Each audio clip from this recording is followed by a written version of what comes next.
escuchando música en mi iPod.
Mentira, solo hay una y esa es Dorinda.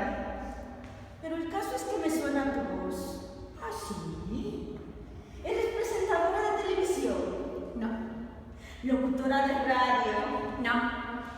Ah, ya sé, la voz en off de las ofertas del GADES.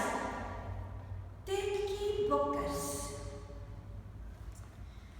El caso es que me suena mucho tu voz. ¿Quieres saber quién soy? ¿Tú qué crees? Tú lo has querido.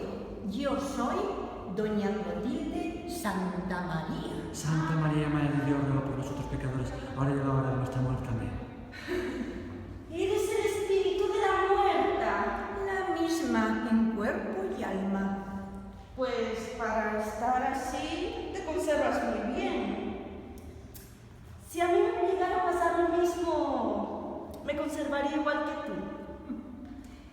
Creo que de ti lo único que se conservaría serían las botas. Uy, hablando de botas, está como que me empieza a molestar un poco.